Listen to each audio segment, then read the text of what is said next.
Welcome back to Dream Talk. I'm your host, Brian Ladd. Today is Sunday, September 12th, 2010, 8:42 p.m. I'd like to welcome back my co-host, Debra Brink. Welcome back, Debra. Well, thank you, Brian. It's great to be back. How you been doing? We missed you. I'm doing fine. I missed you too, and I've really missed doing more work on the missing. So I'm glad after a little break here to be getting back to it. Because it's been about 2 years that we've been working together now. Yes, it has. We're glad to have you back. I've been away for a little while, too, with my own personal issues. But we're back. We're ready to roll. We're going to be covering 2 cases tonight. One of the cases we already covered, and we have a guest with us tonight, and that's Psychic Gale St, and she runs the website psychicnetwork.tv. Welcome back, Gale. Thank you, Brian. Glad to be here with both of you guys. Okay, we're going to be covering 2 cases tonight. The first case is a case that we've had open for about a month or so. Case number 865, Venus Rose. You guys have been discussing this case for about an hour now before we went live. Well, actually, Brian, you opened her case on May 9th. Thank you. I was just actually bringing it up. You're right. It was opened on May 9th of 2010. This is case number 865. And it is posted online, and we do have a link to the forum. This is for Venus Rose Stewart. Now, Gale and Debra, you've been talking about this case for a little while. You have some plans about what's going to be happening. First of all, Debra, tell us a little bit about Venus. Well, this is a unique case for me to be, talking about, Brian, because it's in my area. Okay. And we don't get many missing cases in Michigan, and, people go out and they help search and they do things where I've always done spreading awareness and, administrative support and the forums and the chat and, our shows and all that stuff. And so after, about 2 years of doing that with, providing support with you guys, I'm going to put my feet to the ground and I'm going to go help find Venus. Wonderful. Okay. Now, Venus has been missing since April 26th. She had relocated to Michigan from Virginia. Her and her husband had recently relocated from Michigan to Virginia, and she left her husband and brought their 2 children with and went to her parents' house. And she was scared to death that he was going to kill her. Well, it seems as if that's exactly what he did do. At about 7:30 a.m. in the morning, after Venus's mom had left for work. And actually, this is unique for me, too, because, it's always great when there's a case and someone in the area gets the local news more than what we can get on the Internet. I actually get that myself. Okay. So that's a neat thing for me. I'm hearing a little feedback there. Have they been talking about like this, the case in local news a lot? I mean... Yes, they have. They've been really good about it. And the thing is that, the local news stations that are covering it, mm-hmm. most of them are based out of where I live. Okay. In the Grand Rapids, Michigan area. I live out in the suburbs from there, but, of Grand Rapids, it's a large metropolitan area, with a lot of suburbs around it. And I live in the suburbs. Well, the major stations in, Grand Rapids are the ones that cover, with the exception of CBS, which is out of Battle Creek, which is about an hour and 15 minutes away. They've all done a really great job about keeping Venus' story out there. In fact, law enforcement went out searching. They searched in Adams Lake near her parents' home. They searched wooded areas near her parents' home. And they recently searched some private property last week or the week before.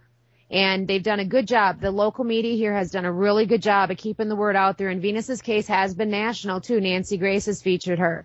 It's a really sad story. She went out to put something after her mom left for work, and her dad was sleeping.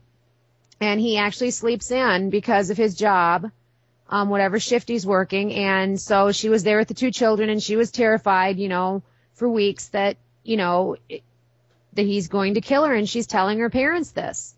So her mom leaves for work, and she goes out the door in her robe and her slippers to put a letter in the mailbox. And she was grabbed at the mailbox. It's a rural type area. She's missing from Colon Township, Michigan. It's confusing because there's actually two of them. But it's one that's more central in Michigan, not the one by the lake shore along the western side of Michigan.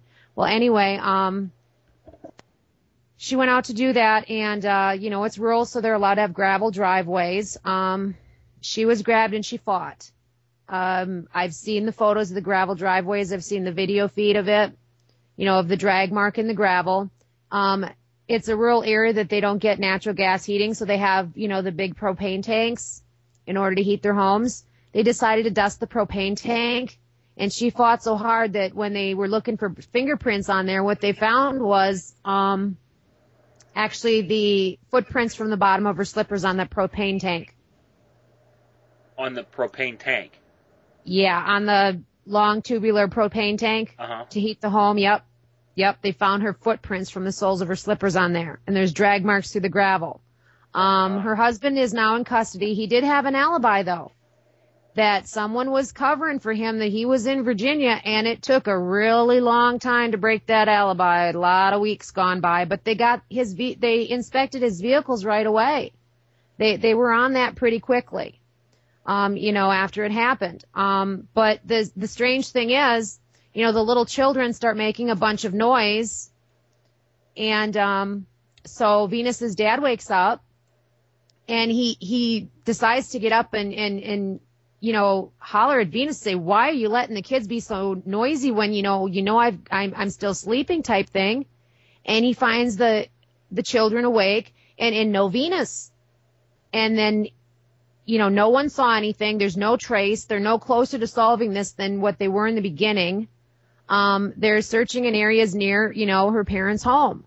And so the husband, though, he had, a really good lock on his alibi down in Virginia that he was there the whole time. And finally they were able to break that. But prior to that, they did go into his vehicles, and I don't understand, obviously this was premeditated. He planned this, but he's also, he might think he's pretty slick, but I think he's pretty sloppy myself. We were discussing this before starting the broadcast. He stopped at a Walmart in Ohio on his way up to Michigan to purchase the rope, the shovel, the tarp, and he left the receipt in his truck. They also found Venus's blood in the truck, and they also found then in her parents' gravel driveway on the property there, he was so sloppy that he dropped the packaging from the tarp he purchased at Walmart when he grabbed her. Okay. Like the outer wrap for it, he dropped that. Okay, none of this was done on purpose? Well, I don't think he did it on purpose. I think why try to establish an alibi and then well, he's locked in his alibi. I think he thinks he was just slicker than he was, and he was sloppy with leaving the receipt there, and he was sloppy with dropping the cellophane wrapper for the tarp or whatever. You know what I mean? I think he thinks he's really slick. He planned this and he had it all figured out, but he was sloppy, I think. I mean, it's not like you don't go buy something and then keep the receipt and then. Well, that's what you wanted to know. How does someone keep the receipt? Well, obviously maybe it got out of his trying pocket to frame it on somebody else. It was in his truck though, which was down in Virginia, and they got into his vehicles before they could ever break his alibi, but they still couldn't do anything about it until they could break the alibi. He's now sitting up here, sitting in the clink, so that's where he belongs. The date on the receipt, do we know that? The date on the receipt, I believe, was from the day before. He was on his way up here, and I think he might have actually hit one of the 24-hour type in Walmart. A day to premeditate this. Well, no, he premeditated it. I mean, she left him a couple months before he came up here and killed her. Right, but as far as the actual killing goes, it was a day so before. he could have thought about it for a long time, and then he goes and he leaves, and, he stops at a Walmart along the way to buy his supplies. Well, there's 24-hour Walmarts. There's Walmarts open till 11 p.m. or midnight. And they all have cameras, though. Yeah, of course they do. And he's got to know that, and he's got to know. Well, the thing is, it might have been did he want to return something? Maybe the receipt fell out of his pocket and it slipped between the seat or something, and he didn't realize he left it behind in his truck, Brian. That's what I mean about being sloppy. I don't think he purposely like had it laying out in his console type thing. You know what I mean? Right, but it just seems like something. If you're going to kill somebody, you just don't go to a popular place, get exactly what you need to kill somebody. Well, he brought it in a state along the way. I mean, where no one would recognize him. I don't know. I just think I would get the supplies somewhere else other than that. I mean, if you take the time to set up an alibi, why do that? I mean, I'm wondering if there's something else involved. He was pretty safe with buying it along the way at some store that no one would recognize him. He probably wasn't thinking about surveillance, you know, but he was thinking about the alibi, though. Yeah, well, the thing is, what I'm saying is, I think, obviously it's premeditated, but he's not quite as smart as he thinks. Okay, but she left him months ago, right? He's had plenty of time. It was 2 months. It was about 2 months' time. Plenty of time to think about it, and to do it that late in, that means he really had some anger issues, probably, and so he was thinking about this a lot. Well, there was the struggle too, where he wanted to see his kids, and when was that? She was trying to get restraining orders, and she was saying that there was possible abuse on one of the children and things like that. So this was going on during the 2 months, and he wasn't seeing his children at all. And for like 3 weeks prior to when it happened was when Venus was really, really upset. Okay. And she was really telling her parents for like 3 weeks before it happened, he's gonna kill me, he's gonna kill me. Okay. I'm not doubting that he didn't kill her. I'm just wondering what his reasoning was for that. I think he planned this. You know, he had his alibi locked, and he thought he was maybe a little slicker. I mean, I've never, premeditated a murder myself, Brian. But would you, if you're going to kill somebody, would you actually go to a Walmart and buy the exact items you're going to need? I don't know, Brian. I wouldn't know what to do because I couldn't even begin to do something like that. But somebody that's not a career criminal. Well, if I were going to do something like that, I would definitely not. I probably thought no one knows him at Walmart in Ohio. And he probably didn't. I mean, it could have been as simple as the receipt slipped out of his pocket and slipped down between the seats or something. And he didn't realize that he left it behind in his truck. I think there's something more to that. I think he thinks he was a lot better criminal and a lot slicker than he really was. You know what I mean? I think there's something more to that. It was sloppy. I just can't see you being. I understand that. Okay. I mean, he locks in an alibi that person doesn't crack. They can't crack his alibi for so long. Okay, that person. Who's that person? I'd have to do some back checking on that to get a name. Okay, well, that person must know something then. Well, probably, yeah. But then he did get up here. He came up here. He did not. When he was up here after she went missing and stuff, before they actually arrested him and stuff, he actually had the colossal nerve to go to court to try to get his children.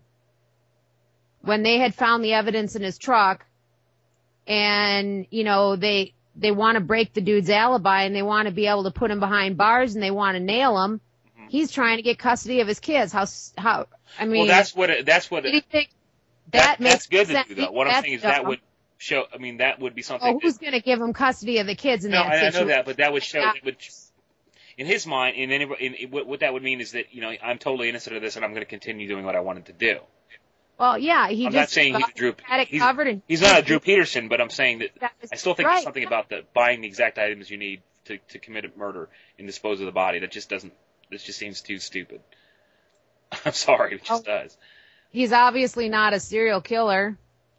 No. So, he's not good at covering his tracks. He's not like he's done this before. Okay. And I think, well, he's in jail now, but he did stupidly try to get his kids. But, then none of the neighbors saw anything. And law enforcement, the media's done a great job keeping the word out there, with the news and everything. And, I'm privileged to get more than what's available on the net. The media has done searching, and they went out, like I said, a week or two ago, and last week or the week before, and they searched another area, but law enforcement, we don't get a lot of people missing, and law enforcement training, there's not a whole lot of missing persons work in that, in their training, so they don't deal with it a lot, and in their defense, they're really kind of, don't have enough support and stuff. And, a case like this that's national, TES hasn't come up for it or anything. I don't know if anyone's asked them to, but they haven't come up here. It seems to me that the media is getting the information out as far as where that she's missing and what's going on. Where they're searching, but everybody seems to believe that she's deceased. And people have gone out and helped do some searching. No one's looking for another killer, right? No, they've got him behind bars. Okay, but he hasn't confessed. No, he's not dumb enough to do that. But, you know, and obviously... Is there any reason to believe that there's anybody else involved? It's, you know, they haven't said anything to that effect. Could he have had some help? Yes. Has anyone said that he did? No. Could he have done this himself? Yes. But could he have had help? Yeah, he could have too. And he obviously had somebody that really, you know, backed him up saying he was in Virginia, he was there, and they just kept it up for weeks. Well, then that person is just as guilty as he is then, because... Well, yeah, I mean, I would think that's pretty bad. I would hope that they were charged with something. That's awful. But they can't break his alibi, and they've already, you know, of course they look at the vehicles because So they can or can't break his alibi? They couldn't break his alibi. They finally did. How? But it took several weeks, Do you know okay? how? Did somebody confess? Well, finally, the person that was, you know, stating that he was there, it just didn't hold water anymore, because by that time, within a matter of days, they had already gotten the evidence from his truck. Okay, did they get him in the checkout aisle at Walmart? Back to Virginia. They had the receipt for what he bought. They had her blood in his truck and all this stuff, but he had his I. Okay, but did they get him... I mean, when you check out at Walmart, you're definitely on a camera. And the date stamp on that receipt. Well, of course, yeah, so they know what time he was there and stuff. But did they see him on video? Did they make sure it was him? They did not say that. Okay. That has not been released. As always, they're not going to release everything to the... They probably do have that. Well, the thing is, I mean, the receipt would have the time and date stamp and the store number that he bought it at. Right, you just go to the store and get the video. I mean, would be that... So I'm sure law enforcement did that. Okay. I mean, wouldn't you think they would? Right away. Exactly, but they're not going to talk to us about what they see on that or whatever. But it took him a while to break his alibi, and, you know, before they could actually lock him up for it, even though within days, they had the evidence there in his truck parked in Virginia. Where in the truck was her blood found? Do you know? I don't know exactly. I'd have to go back and see if I can find an exact location. I don't think they released it. Okay. I'll do some further digging. Did you see a picture of the truck? Was it an open bed truck? Like a pickup with no back on it? I believe that her blood was like in the interior of the car. Okay. I don't think it was on the bed liner. I think they found it in the interior. I think they found some in the interior. The items you bought at Walmart, do you remember what those were? The items bought at Walmart, there was a tarp, there was a shovel, there was rope. Okay. And the wrapper from the tarp was dropped and left behind in the parents' driveway. So that's another sloppy move, like the receipt. Just that seems... Okay, so while they have the evidence in his truck parked in Virginia, and he's got his alibi locked in with someone saying he was in Virginia the whole time, he's up here trying to get custody of his kids. Let me ask you, was possibly... This guy's really got some... He's like Drew Peterson. He's really got some kahunas on him. Okay. You know what I mean? Maybe if he's trying to set people up, maybe he bought that, maybe the shovel to say, okay, they're looking for somebody that's buried that's really not. You know what I'm saying? I mean, if he's that stupid, then obviously he wrapped her in a tarp and then buried her. I guess that's what he was thinking, right? Yeah, and probably wrapped some rope around the tarp, you know. But I believe that, you know... We don't know. We don't know. I'm sure. And as far as pretty good idea from where the blood was found and how much blood and all that kind of stuff. I'm sure they have somewhat of an idea. Yeah, but they're not releasing everything either. They're not releasing all the little details. Okay, well, if they're not releasing anything, then that means that the police are pretty sure that this guy did it. Well, they've got him locked up for it. Okay. They do now. They finally broke his alibi. But within days, they had the evidence in his truck in Virginia. But it took a while to get his alibi broken. In the meantime, it took several weeks. Someone's lying, saying that he was in Virginia during that time, when he clearly wasn't. Okay. And in the meantime, he comes up here and tries to get custody of his kids before they're able to, get him behind bars. And of course that got denied. Right. So, I guess that's where we stand. I think that he thought he was real slick, but I think he was sloppy too. He just wasn't that good at it, Okay. What's he being held on? Murder. Okay. And so he will be tried for murder with or without. Yeah. Okay. So obviously, there is success in trying cases without bodies, but Sure. It's always better to have the bodies and know what happened and how it happened, and that's really sad. But the other thing is, sadly, poor Venus needs to be laid to rest. These young children lost their mother. Right. I mean, they've lost their father too, but they lost their mother, and that's awful. And there were allegations against him, and he was abusive, and there was allegations of abuse against the children. And about 3 weeks prior is when Venus got really, really scared and was talking to her parents constantly, saying, he's going to kill me, he's going to kill me, when she'd been here almost 2 months when it happened. There came a point where her panic level raised. Did she have a boyfriend? Not to my knowledge, no. Okay. So she was living there by herself with her kids? She was living with her children at her parents' home. Okay. And her father wakes up to noisy young children. Got it. Ready to come out and say, Venus, why are you letting the kids be so noisy when I need to sleep because the shift he works?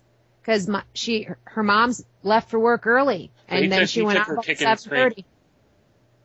Well, the drag marks in the gravel driveway and her slipper prints on the propane tank. No. Once again, no, propane tanks I'm familiar with are like, maybe like a 200-gallon tank. The long tubular type. How do the footprints get on the tank?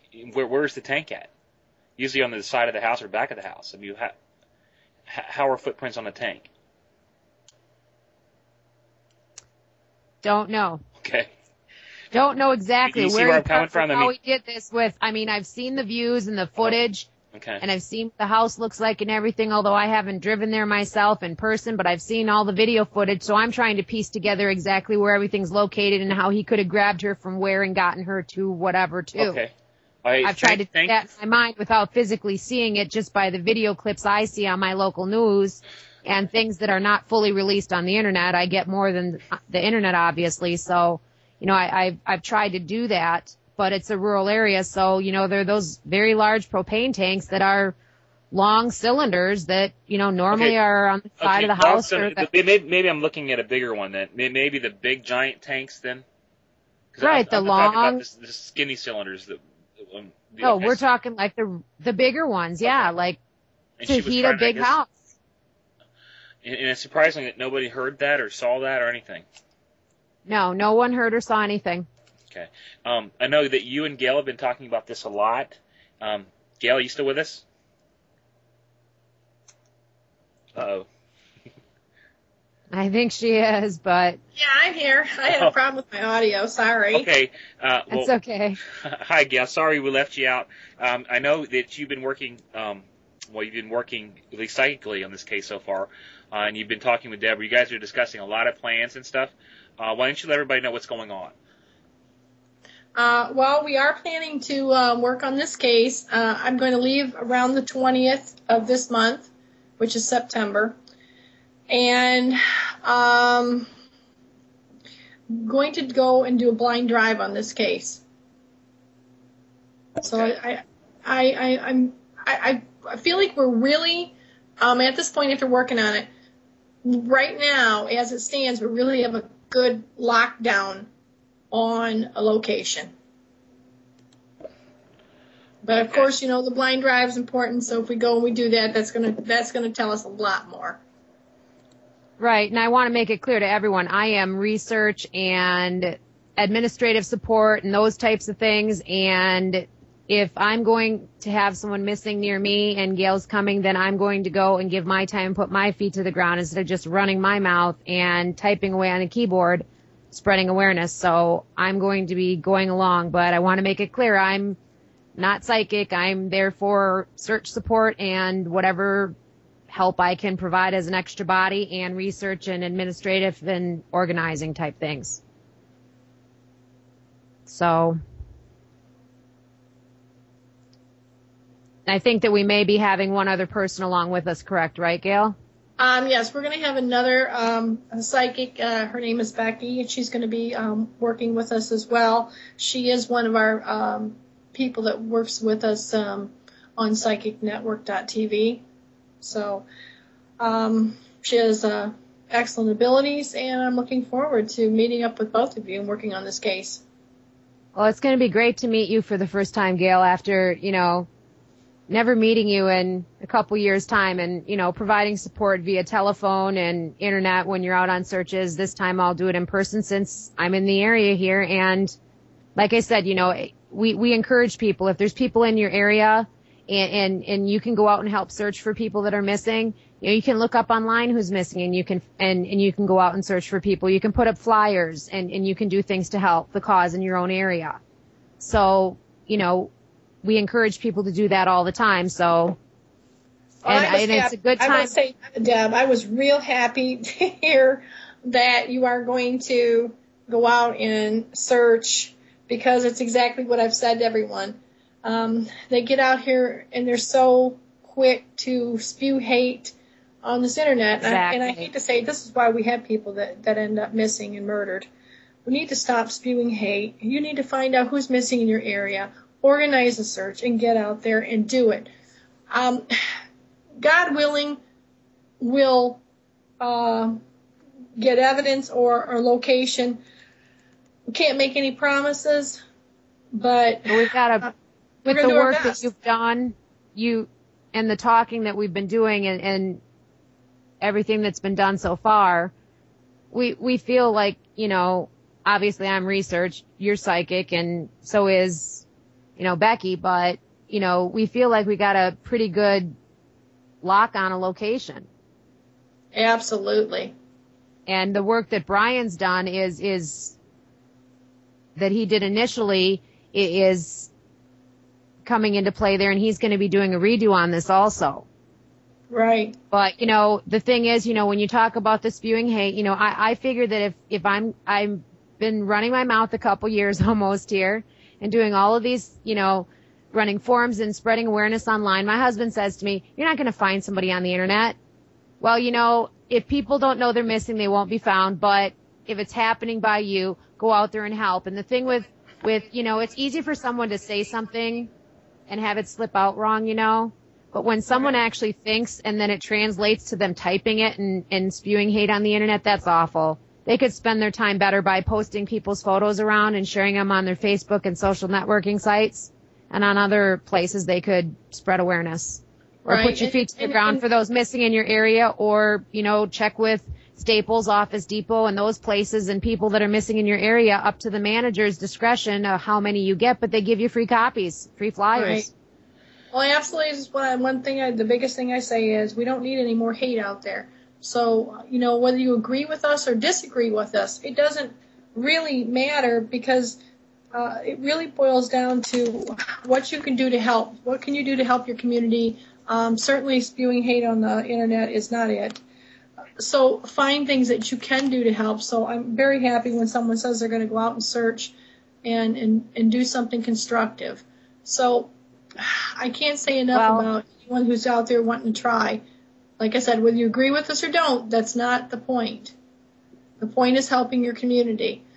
For this, I don't have as long a drive as I normally would in a lot of cases. I'm figuring right now about 6.5 hours. So not too bad. Yeah, that's not too bad. That's, and I will be that's coming about with how my much I dog. figured. And people have Right. asked my dog Simon, who is in training. We're a member of Fort Wayne, Indiana Search and Rescue. And so for anyone who is wondering, no, he's not certified yet. We're about 3 to 4 months from his certifications. We did have my one dog got his leg broken, so it held things up. Simon is not the one with the broken leg, but it did still hold everybody up in training. So, but he is excellent at what he does, knows what he's doing. We just have not gotten the certifications yet, but that doesn't stop Simon from working, and he loves to work. And I know Right. somebody emailed and asked me, what kind of dog? It's a Border Collie. And this is not my first time training a dog, and we work with trainers in search and rescue who are certified trainers. So, yes, he does know what he's doing, and, yes, we do work with real cadaver. Right, and you've talked about that before, and I think it's important for people to understand, too, like you brought up that you are a member of the Fort Wayne Search and Rescue, that you assist the emergency responders there of that search and rescue, the local law enforcement people. You and Simon go out, and you do that volunteer-wise. Right, everyone You don't get paid for that, just like team you don't get paid are for looking volunteers. for people that are missing. Right, just like, we don't Right. get paid for the We don't time get that we paid for spend. that. We do cases for free, and we give our time because we care, and, we want to see people brought home, and we want to make sure that, people are laid to rest, and that, people obviously don't get away with what they do. Hey, Deborah. Speaking of that, do you want me to go Yes, over the Brian, dreams back. here for Venus? We didn't do that, and I don't know if Gail. Mike's got a birthday party. I just stepped out for a second. But is Gail giving out anything? I know what she has, but are we going to be talking about that?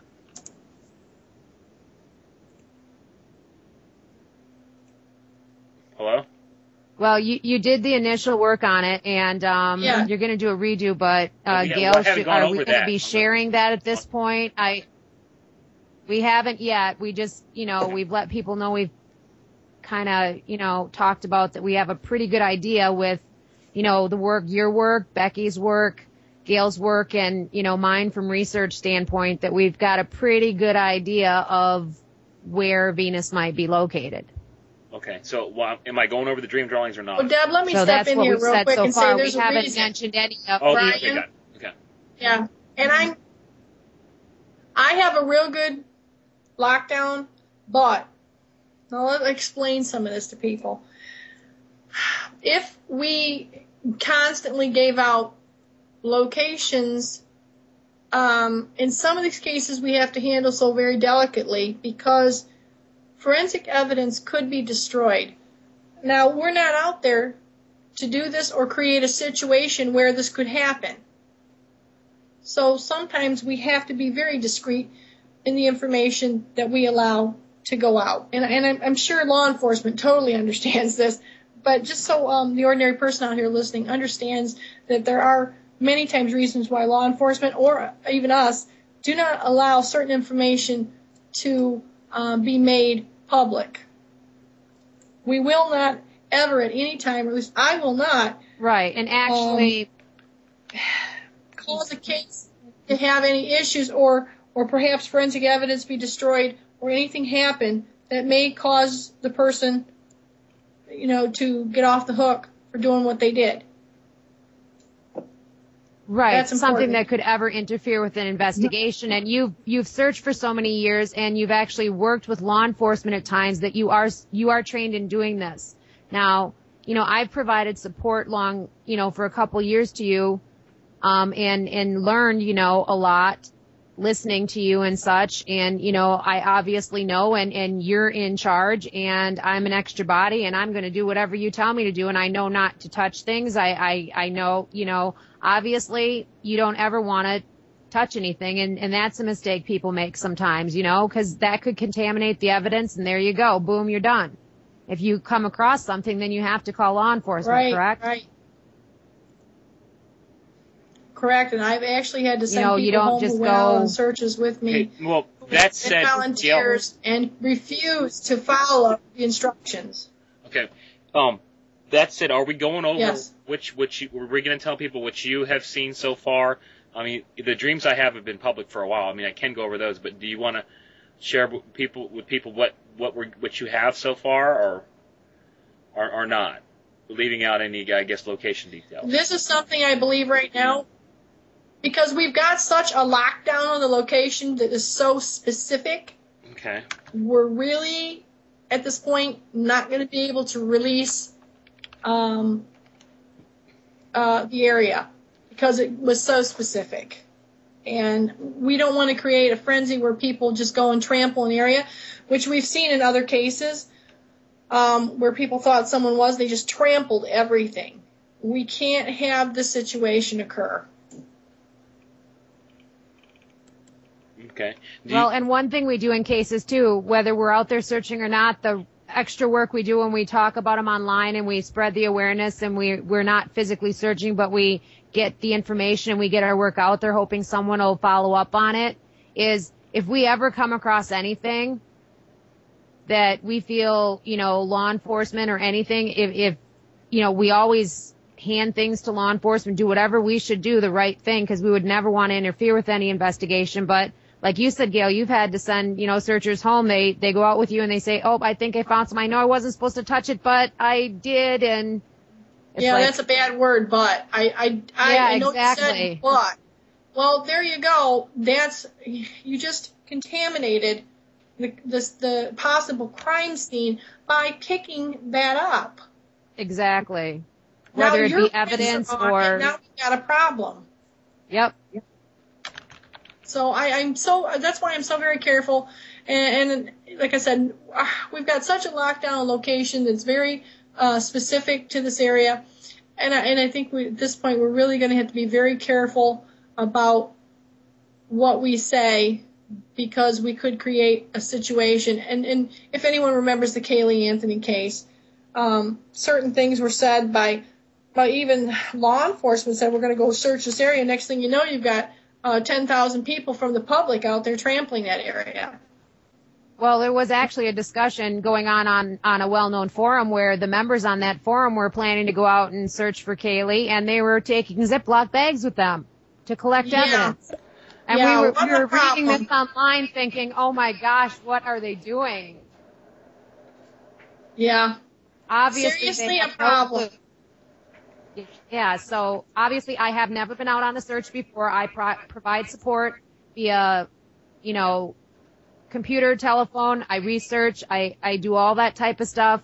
And I've never been out on a search. I've always said if it was, necessary or beneficial for me to ever be on a location, I'm willing to do it.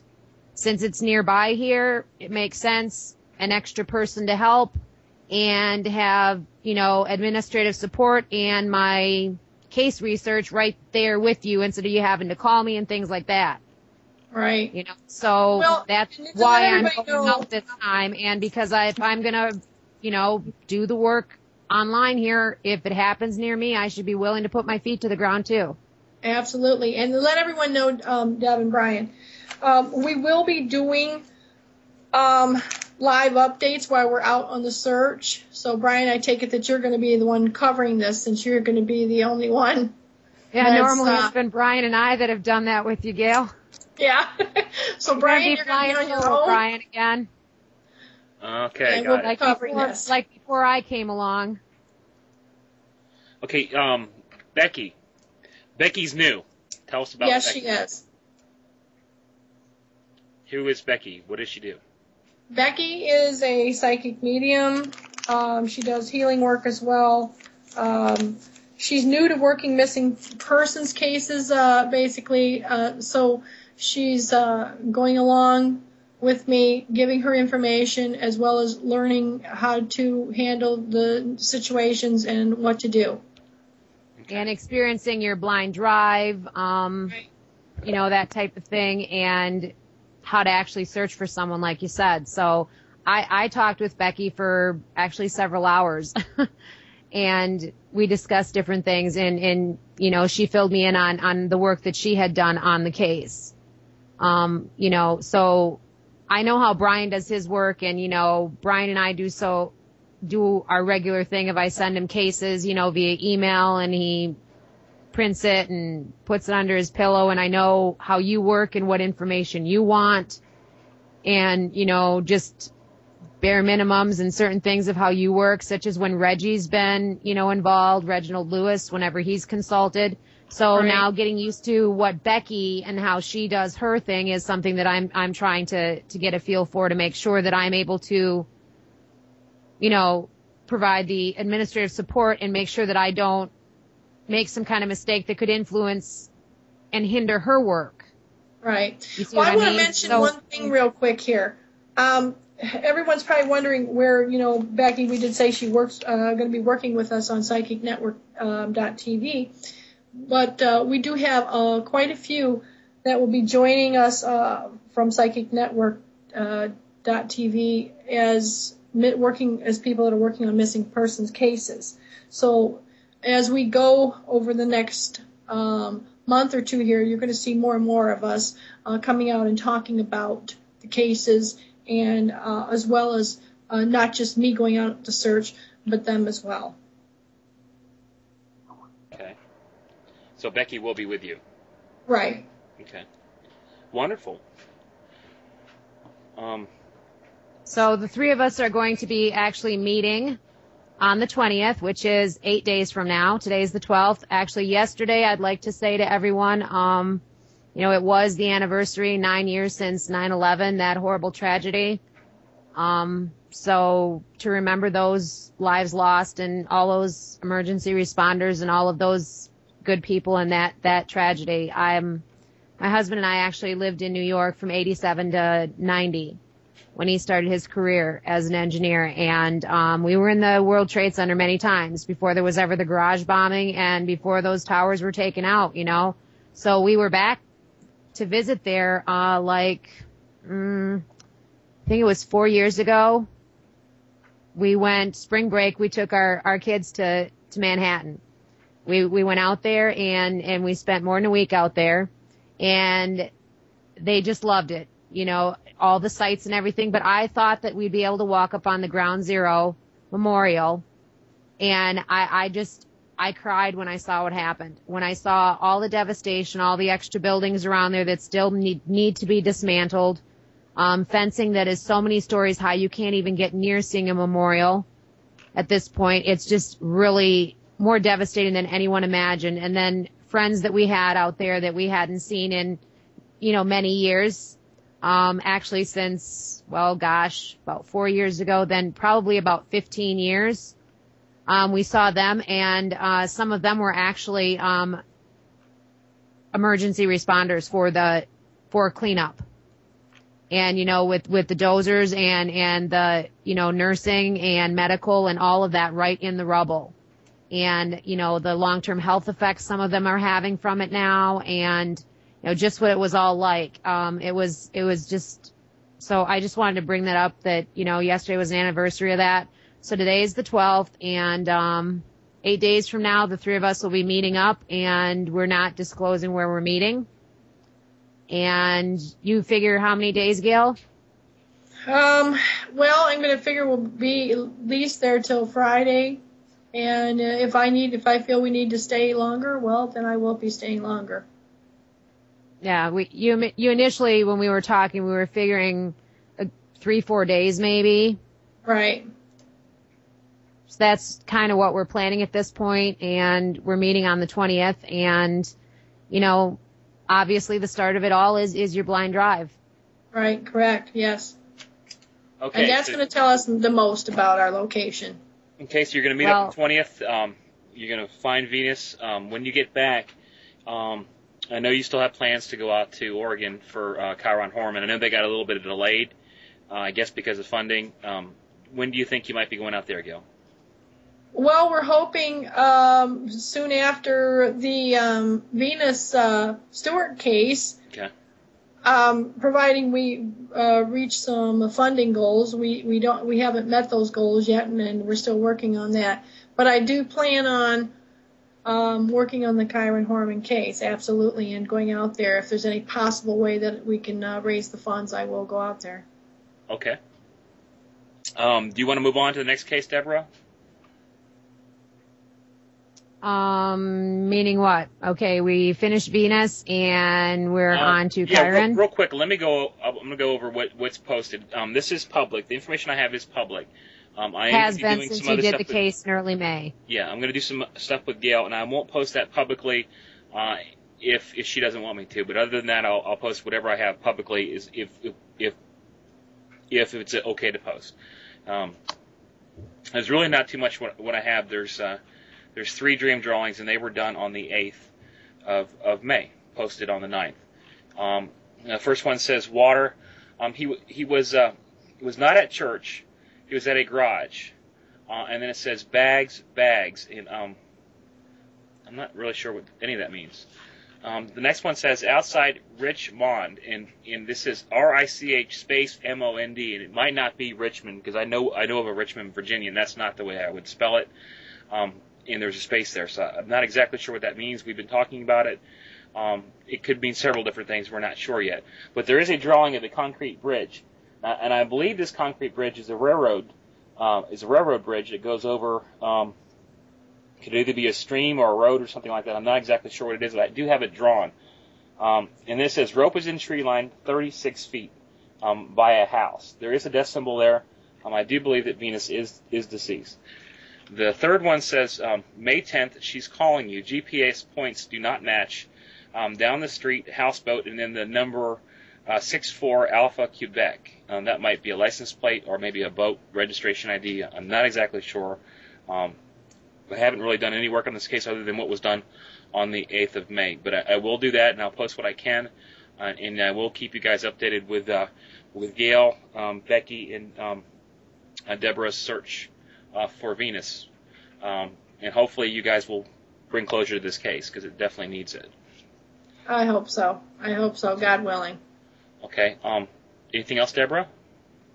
Not for Venus's case. I will be providing you, more information to put on her case file that, is out there on the internet so people can learn more when they do go look at her case file.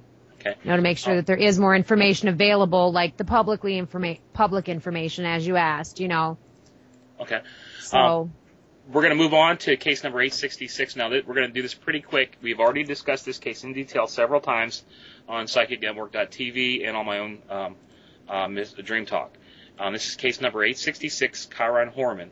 The case was opened on June 13th of 2010. Kyron is still missing. There is a website that is set up for him. It's Bring Kyron Home, Kyron, home.org. I've had some information posted for a while. We've done a couple search maps. Deborah brought to my attention today that some of the information we have might be incorrect as far as the location of Kyron's home. Deborah, can you fill us in on that? And we do plan on changing that. That what you sent me in Skype, I have posted, and I will map that and give a new search area. But explain what happened, please. Well, I was reviewing Kyron's case and looking for the latest updates to make sure that I was fully informed, up to date as to the last time, you guys had done a show and I was not available for that show. I want to make sure that I had whatever was the latest information. And as I was reviewing, I also reviewed your case file on your site, Brian. Mm-hmm. And I had noticed that, Susan had provided you with an address for Kyron's home. Okay. Now, there's a little confusion there, and I noticed that, and I went down the case file more, and after still looking at information after a couple hours, I noticed that everything stated that he was missing from Northwest Sheltered Nook Road home. Mm-hmm. So that's where, that to me, I have this mind for detail. I used to do corporate administration before I became a stay-at-home mom. So I just have this mind for detail, and that I knew that was not the address that was listed up there as being his home. So I looked into it, and if you look on whitepages.com, there is that residence listed there, and I provided you the screenshots from whitepages.com even, that address on there, there is a landline phone registered to Kane there. Now, I believe that is where he went after he left Terry, the stepmom, and took baby Kira with him, their little girl, and left her. Okay? Now, the reason that there was the incorrect address is because the landline home for their residence was in Terry's name. So I gave you a screenshot of that too. And everything from law enforcement and everything from, you know, in the news media refers to that Northwest Sheltered Nook Road home, but didn't give a house number. So then I went to whitepages.com. I look up Kane Horman. It pops up the same thing, you know, you had. Then I decided to look, okay, and see if Terry Horman had a phone at that address. And boom, there it was. So I gave you the screenshots of it. So now you had 1,420 feet. Right. You were going out from the school with your mapping, and you were also going out from the house with your mapping. Mm-hmm. So now we have Kane is now back in that home because, you know, of course, stepmom Terry is with her parents in Oregon there, down with them, staying with them, and he's back in the home with the little girl, and he's got, you know, Kyron's backpack all ready, you know, to go back to school in his bedroom there in the home, and, you know, he's living back in that home, and they're going through divorce. A couple interesting things. Her parents did end up taking another mortgage on their home, so that's where she's got some funding from. I've got, let's see, Kyron actually turned 9 on Thursday. Mm-hmm. Not 9. On the 9th, he turned 8. On Thursday the 9th there, he turned 8 years old. Okay. So he had his birthday this past Thursday. Let me pull up my info on that, because his mom, his biological mom, and his biological dad both did things for his birthday in different places, and they're very much united right now on what's going on. What about Terry? What did Terry do? Terry's not cooperating with media. Actually, there's been a development there with biological mom. I gave you links to please put on the case file that she publicly, without talking to law enforcement or anything out, she issued a public statement, her and Kane, Desiree Young and Kane Horman, the biological parents of Kyron. Excuse me, Kane is the father, Desiree's the mom. Desiree spoke, and she gave a statement directly to Terry that she's going to end up in jail, basically, you know, and you're at a crossroads in your life. She basically called her out. But, you know, media tried to corner her in a parking garage and couldn't get her to talk. She wouldn't even look at the camera. They're asking, you know where Kyron is? She won't cooperate, and they've said she's failed 2 polys. I don't know, but you'd think she's the last person that saw Kyron. Okay. You know, personally, I don't think she was the last person. She might not know where Kyron is, but she definitely has a part to play in it. It's just right, exactly. Of course, you should cooperate with media, and if you're flunking a couple polys, but, you know, not cooperate with media, you should be cooperating with law enforcement, which she's not, which is what media is asking her. They can't get her to talk, and, you know, law enforcement, she's not cooperating with them. Right. But yeah, I gave you the link to, and Good Morning America had them on too, and they spoke about calling her out too. You know, Desiree talking, you know, a statement to Terry publicly. We were on Good Morning America with it, as well as with the local station. Another thing that happened is there were some emails that surfaced on a news station that Terry Horman had sent emails discussing Kyron's behavior prior to when he went missing. She sent them to an undisclosed recipient. The person that received those emails handed them over to KATU News, and they published parts of those emails on the website. And one of the emails, she references Kyron's behavior before his disappearance on June 4th, and she also indicates that a man may have abducted him. Terry wrote an email speaking about Kyron's behavior before he disappeared. Here's a quote. The past 2 weeks he's been acting really weird, staring off into space, can't remember anything, walks into the room and then back out, stopping to stare and then move on.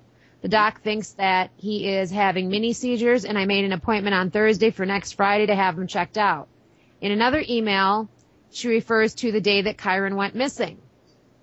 And this email was written on June 5th, the day after. She said, I said I was going to look at other exhibits. How do you mess that up? His coat and backpack were still at school. I left the school at 9, and he was last seen with a man, chaperone in quotes, and 2 girls after I left. There were no men on the chaperone list. That, and it was highly chaotic. Had to be 300 people running around. No coordination.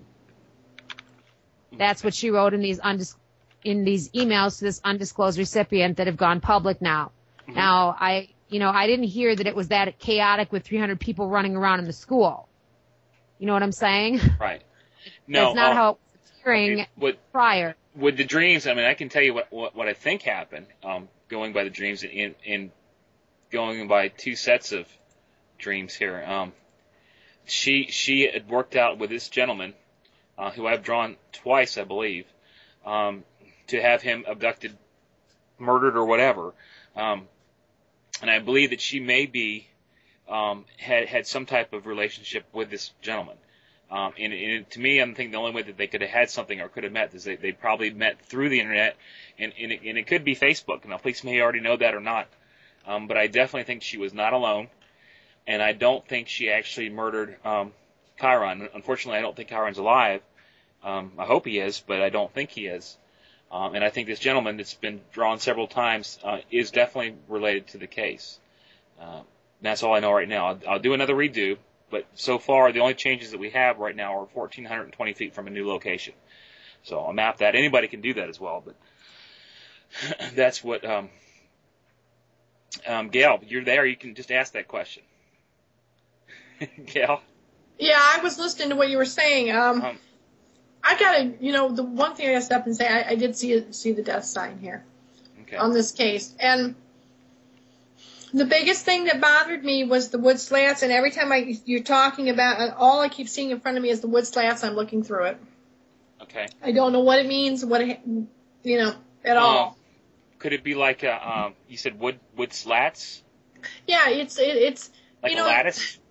Yeah, or crates even. You know how you have the old days, the crates, the wooden crates? Okay. The slats are like that. I feel like I'm looking through something like that, and there's light shining in this dark where I am. Okay. And this has been bothering me. And on that case, too, I feel like with the work that we've done, I feel like there's a good possibility that we could locate him. I think you can. I think we pretty much got the area. You have the dog. Now, there's something that you had made a challenge to with Terry.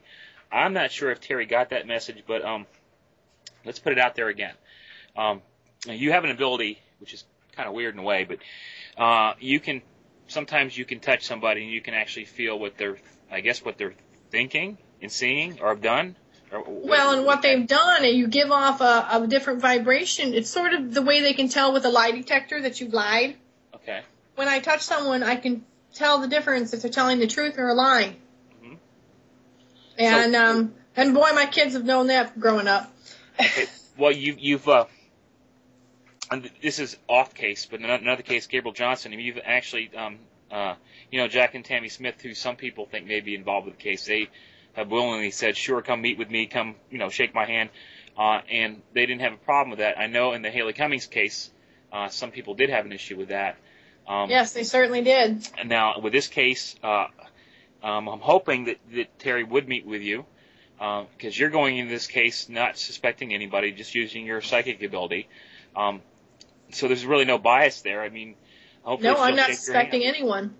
I'm really, that's not even my forte, so to speak. Mine's more of location. But I will say, and I have shook the hand of a killer before. Okay. I will say that if you're not telling the truth, I will definitely know.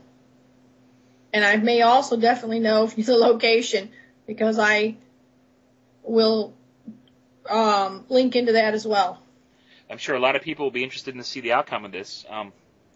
Let's hope it happens. Now, you're not exactly sure the date you'll be there, but if everything goes through and you do get the donations you need, you will be going to Oregon, correct? Right. We're working on the donations out there. Where do they donate and how? They can go on my website, which is psychicgale.com, and that's GALE. And if they want to donate, they can go there, and we will be making all the PayPal records public, as we always have done. Okay. And one thing to remind everybody is that funding will go to that, but if there's anything left over, it will go into other cases. So when you donate, it might not go to just that one case. Right. Unless you specifically say, I want it to go to this case, it will go to any case. Anything that's left over. Though I'm thinking with the Horman case, it's such a far distance. Right. I'm assuming that a lot of it's going to end up coming out of my pocket. How's the dog going to do on these kind of drives? I mean, the dog okay doing that? Oh, yeah, they love it.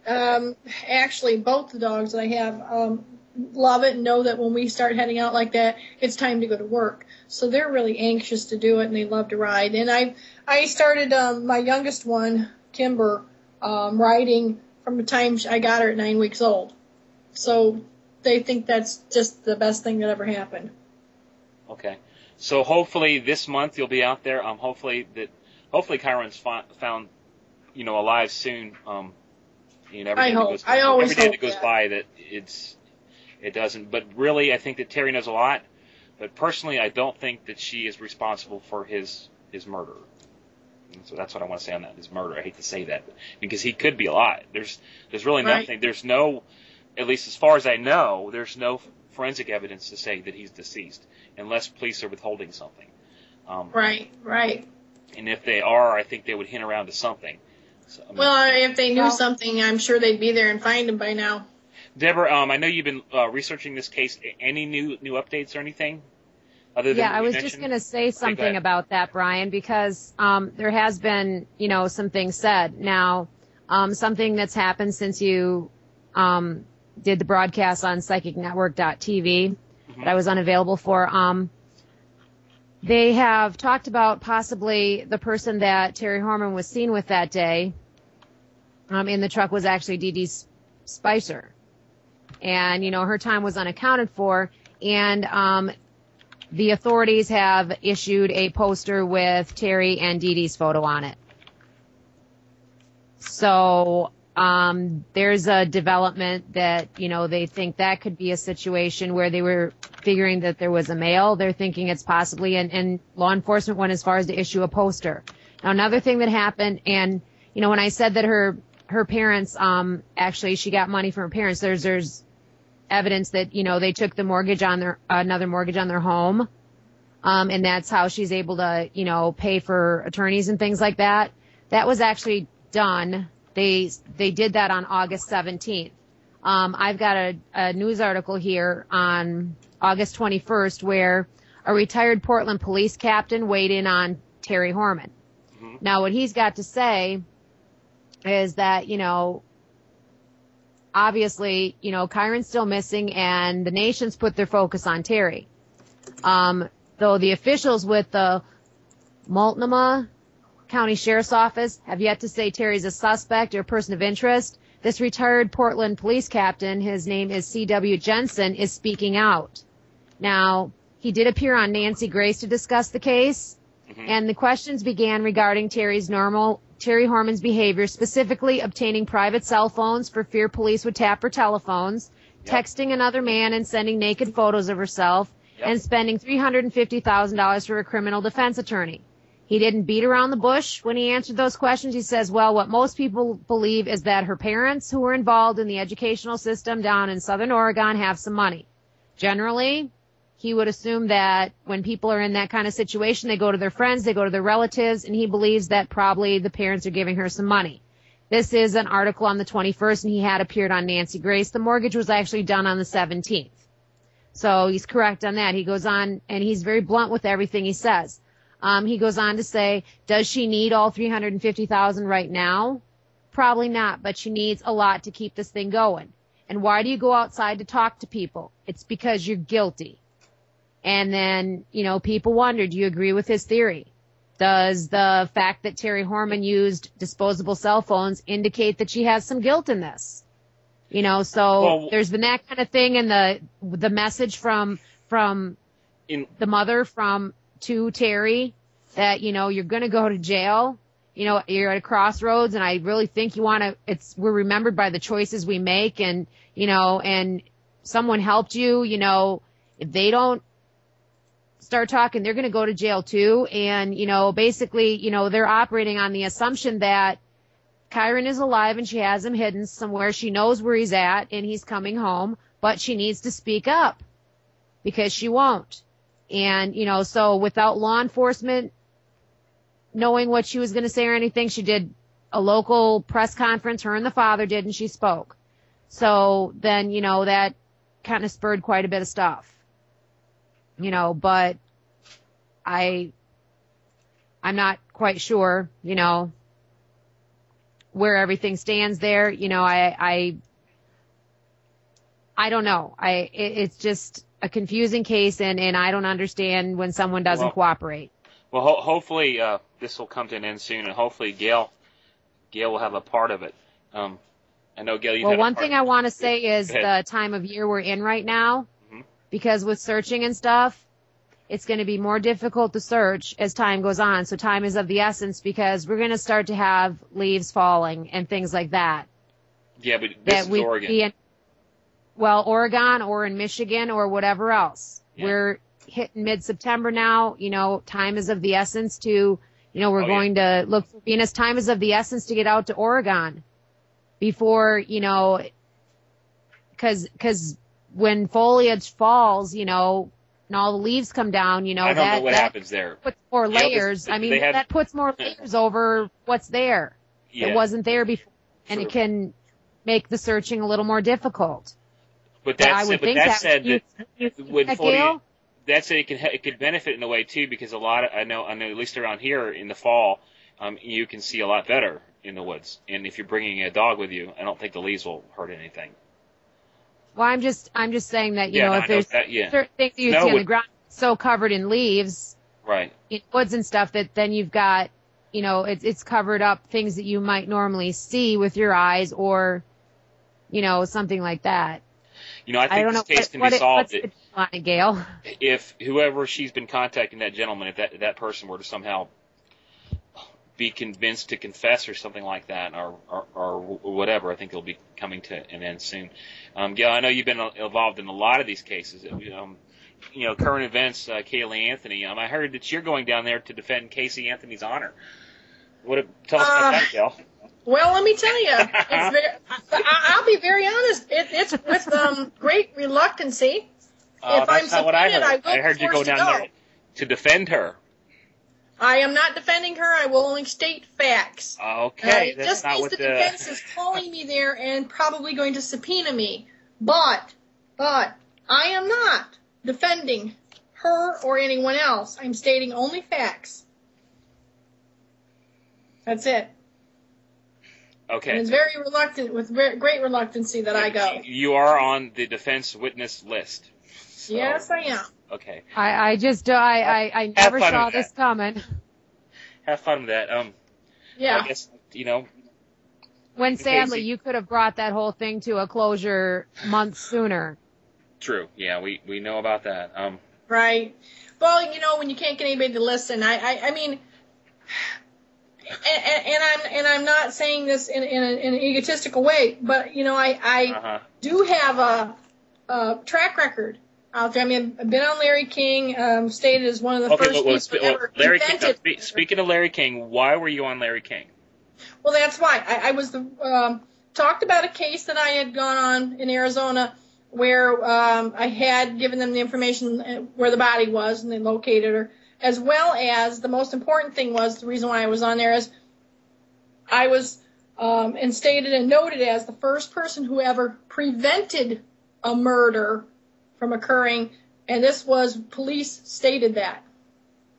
Okay, but according to Wikipedia, no psychic has ever assisted law enforcement with any type of crime. Well, I guess then they need to make those changes. Then Wikipedia has some issues, and they really need to update that, because they also said that no psychic had ever located a body, and I beg to differ with them when I'm standing there dialing 911 in front of one. Okay, well. Exactly. I guess. Well, and also, you've been on Nancy Grace before. Yes. During the Kaylee Anthony case and other cases, you've been on Nancy Grace. She actually called you the only reputable psychic. Yeah, that's true. She also defended you, which was odd because I just can't. She doesn't normally defend anybody other than the victim. And I've learned now. I'm going to go out and meet up with Gale, and I'm going to search for the first time. I've heard that she is such like a drill sergeant with searching. I told you sun that. up to sundown. I know this happens because she actually turned down when she was searching, going on Nancy Grace 2 or 3 times because you weren't. 2 times I went out because with you Gale. didn't want to lose daylight. Mm-hmm. And you'd take away from daylight from searching for Kaylee if you're going to go on Nancy's show, so you wouldn't go on her show. Yeah. We were out searching for the Brian Schaefer case, and we finally went to bed at 2 o'clock. And here's Gail. It's like 5:30 in the morning, and she let's get up, let's go. And then don't never mess up with the map because she'll never. I mean, she'll never let you. Good luck. He Deborah. was in charge of the map. Yeah, I know. You told me good luck already, Brian. I'm sure we'll be Deborah, okay. like, I'm thick-skinned. We'll be all right. I warned you. I've heard before. I know the way Gale works. You know, I've heard it for years, and I've provided support, and she's been out there, and I know it's hard work, and you know, I'm gonna do what I'm told, and I'm gonna help. But you know, like I said, the only reason I'm going is because it is nearby to me. Mm-hmm. I'm an extra body to help. And, you know, if, you know, it doesn't make sense for me to be going out on cases that are way somewhere else. You know, I live in Michigan. Right. Because I've always provided support via telephone and computer. And usually, Brian, you and I have done shows when Gail's been out on searches. So now you're going to fly solo and have to do that without me like you used to when I'm out with Gail. But, you know, if I'm going to continue, you know, like I've been doing here a couple years working with you guys, you know, I have to put my feet to the ground too, like anyone should in their area when someone's missing. And it'll be a good experience for me. I certainly do not. I hope that, you know, all of Gail's work, that she's able to locate and bring Venus home. Do I want to stand over that situation as Gale has described, calling 911 with her? No, but I'm prepared to do that. I will do whatever to help. I feel strongly that I have to, and like my husband's told me for a long time, there's a case, you go. He said, you're not going to find somebody on the internet, go out and look for them. Okay, well. No disrespect to what we do, but meaning, you know, if it's got to happen. So I said to him, well, you mind if I have a slumber party with my internet friends and go look for a body? He says, sure, no problem. Okay. So. Well, enjoy that. Anything else real quick? We got to wrap this up. Deborah, anything? Nothing from me. Okay. Nothing for me. I just want to get these cases worked and. Okay. Let me sum this up real quick. Completed. We covered 2 cases. Venus Rose Stewart, which is 865. Gail and Deborah and Becky are planning to go search physically in the area. They'll be there on the 20th. If you're with the media, or if you want to contact Gail for whatever reason, to donate, to ask questions or whatever, you can go to her website, which is psychicgale.com, and it's GALE.com, and there's a contact information on there. Gail, do you want to put out your phone number or not? Yeah, they can go ahead and call me at 419-491-7283. Don't get a hold of me, leave a message. I do check them. Say that one more time, just to make sure. 419-491-7283. Okay. After the search, Gail will be going back home. Deborah will be going back home, I believe, unless something happens and Gail and Deborah decide to go to Oregon together. I don't think that'll happen. I think I'm more useful here, unless Gail has absolutely nobody to go with her and has to have somebody else along. That would be the only reason I'd go, if it's more beneficial. But I think she's probably got that covered. Okay, well, whatever happens, we hope. I don't think I'd be doing that. I think I'll be cover this. I will let you guys know what's going on. With the Venus case, there's some things that they're going to keep kind of to themselves for right now. I think they'll just share that with law enforcement, but I believe that Gail has a pretty good idea of where Venus is located. That said, I think that they have we have a pretty good idea of what happened with Kyron too. Kelly, if you're listening, please contact Gale, or she'll contact you, and just all she wants to do is meet with you. That would be Terry, correct? I'm sorry, Terry. Yeah, Terry. Terry Moulton. Yeah. She knows who she is. Yeah. She'll meet you, Gail. You guys can meet up at Burger King or something like that. Yeah. You could meet Well, her there. the thing is, we issue this challenge because when Gail went on a search for Aji Desir and Haley Cummings down in Florida, she did Aji search first, and then she went on to search for Haley Cummings, and she met with family and Ron and Misty.